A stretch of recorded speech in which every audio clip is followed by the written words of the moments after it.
Radhe Krishna, Shri Gurubhyo Namaha, Srimate Ramanujaya Namaha. Welcome to the Bhakti Secret 9. At this point in time, it would be a good idea to recall all the past 8 verses which the lady of Tirukolur was telling Swami Ramanuja. So till now, she has benchmarked herself with the devotion and other higher qualities of Akrura, Vithura, Rishipatni, Sita Mata, Raja Tondaiman, a ghost called Ganta Karna, Anasuya Devi, and Dhruva, which was narrated in the last session. Now, in the 9th episode, she is telling Swami Ramanuja, did I utter 3 letters like Shatrabandhu? So, who was this Shatrabandhu? What is the significance of the 3 letters which he uttered, and what were those 3 letters he uttered? That is the subject matter of today's Bhakti Secret. Shatrabandhu was a warrior. He was a prince, but he never took his duties seriously, and in fact he was a nuisance amongst his people by not discharging his duties properly. So Shatra is a Kshatriya, a warrior, and Bandhu is the one amongst the Kshatriyas who fails to perform his duties properly. So his name itself implies that he was a warrior who didn't do his duties properly. So as a result of his criminal activities and all the other nuisance activities which he was performing in his kingdom, his father, the king, and his other subjects in the kingdom, they decided to exile him into the forest. So Shatrabandhu left for the forest, but even while being in the forest, he continued with his criminal activities and harassing all those people who passed by that forest. Now, it so happened at a point of time that there was a rishi who was passing by that forest. So he must have walked for a long time, so he felt thirsty. He saw a pond nearby, and with an intention to drink water, he went to that pond. Now, unfortunately, what happened was he didn't see that there was a quicksand near that pond, and this rishi exactly stepped into that quicksand. So what happened was the quicksand started pulling him inside. So with no help, no soul in sight, the rishi was chanting the names of Govinda. He had that staunch belief that even if there is no one who is coming to his rescue, his Govinda would still protect him. Now, it seems like a plan that Shatrabandhu arrived at that place, and he saw this rishi sinking in the quicksand. So he immediately arranged for some wood, logs, ropes, and tried to pull the rishi back into safety. And after considerable effort, he did manage to save the rishi. Now this rishi was extremely happy. Shatrabandhu offered him some fruits and water to drink, and once the rishi was comfortable, he praised Shatrabandhu, saying that he had done a great job today. So he seemed to be a very good man. Shatrabandhu started laughing when he heard that comment.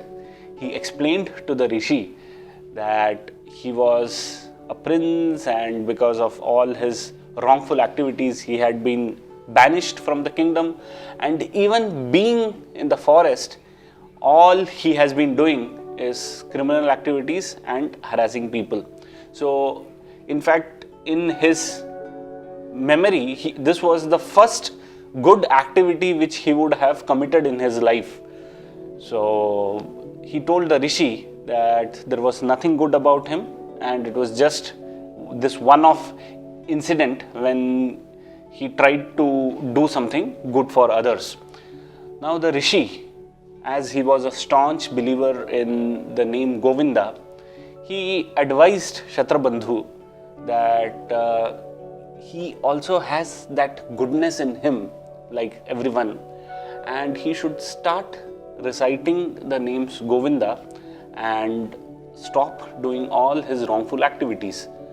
Now Shatrabandhu was a hot-headed guy, so he told the Rishi that he had no interest in chanting Govinda or whatever he wanted to say. All he was interested is in his wrongful deeds, and he had no interest in quitting from those. He had some goodness left in him, that is why he could save the Rishi, but it wouldn't continue, and the Rishi should move out of that place very soon.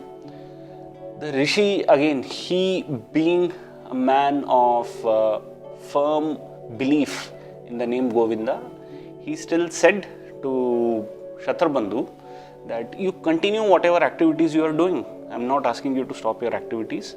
You do whatever you are doing, but when you are doing these activities, at least at that time say Govinda and do your activities. Shatrabandhu laughed it off. He said, okay, if that's what you say, I'll try to do it, but I'm not sure I'll be continuing this for long. So saying that, the Rishi left and Shatrabandhu continued his activities. Now it was just because of the Rishi's words which were going on in his mind continuously, he did start saying Govinda before doing all his wrongful activities. So slowly what happened was, this name of Govinda, it actually stopped him from doing all those wrongful acts, and at a particular point in time, what happened was Shatrabandhu lost all his interest in these wrongful deeds, and he indeed became a devotee of Govinda. So it was these three letters, Govinda. That's it. That was what he uttered, and that changed his life. It was not even a mantra like, say, Om Govindaya Namaha, or it was nothing which was prescribed as a ritual or as a mantra or as a spiritual practice which he did. He just uttered these three letters. That's it. So Tirkodur lady, she caught this point that he didn't say a proper mantra, he didn't do a proper practice, yet those three letters, those three powerful letters, Govinda, they changed his fate. Now Shatrabandhu's legacy has it that after his present life, he got another life where he was born as a great devotee, and constantly remembering Govinda, he attained Lord Govinda himself. So this is the comparison which the Lady of Tirkodur draws from Shatrabandhu's story, that three-letter word helped him to overcome all his sins and transformed him into a great devotee. Now, what was the key factor in Shatrabandhu's transformation? No doubt it was the name Govinda, but we also have to emphasize the role which the Rishi played. The Rishi came into Shatrabandhu's life as his guru. Now, as a guru, the Rishi advised him to say the divine name, which Shatrabandhu had no interest in. He had interest in his own activities, in his own world.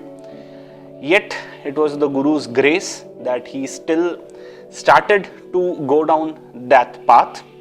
So he just used to say Govinda just as a matter of fact, but then over a period of time, this name started dancing on his tongue. And the effect, if you see, it killed that interest in him to do all those wrongful activities.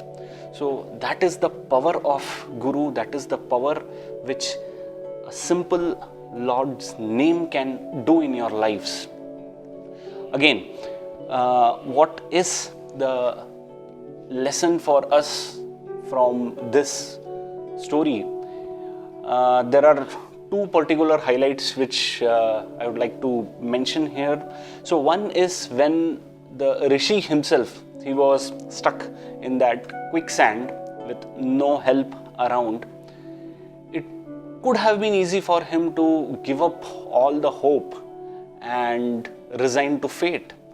Yet he, being a staunch devotee and he being a staunch follower of the Govinda Nama, it helped him to see that situation, and it got a help in the form of Kshatrabandhu.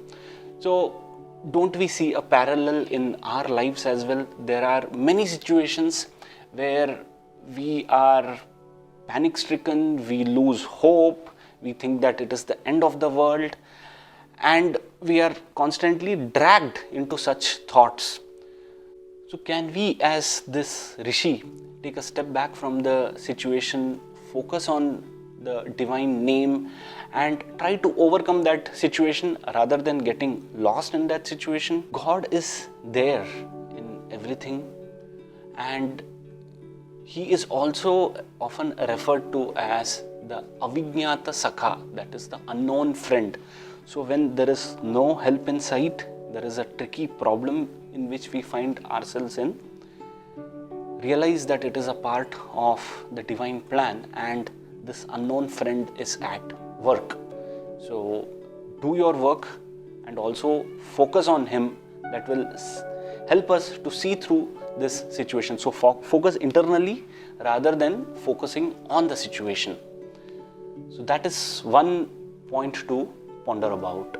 The second point to ponder over is the incident when the Rishi met Kshatrabandhu and he focused on his positive aspects rather than the negative aspects. In fact, Kshatrabandhu was telling more and more about his negative qualities, about his wrongful actions, that he used to kill people, he used to loot people. Yet the Rishi highlighted the fact that he had something good in him, because of which he was able to save the Rishi's life at that point in time. So the message for us here is people, situations and all the things around us, everything is a mixed bag of positive as well as negative qualities. The problem is when we start focusing only on the negativities, ignoring all the positivities, it starts affecting us in a particular manner. So if we choose to see only the positive side of a situation and try to ignore the negative effects of a situation or a person, it definitely changes our experience. So again, it's a thought to ponder over. So think positive, focus internally, chant the names of the Lord and be happy. We will soon catch up in the 10th episode of Bhakti Secrets of the Lady of Tirkolur. Radhe Krishna, Shri Gurubhyo Namaha, Srimate Ramanujaya Namaha.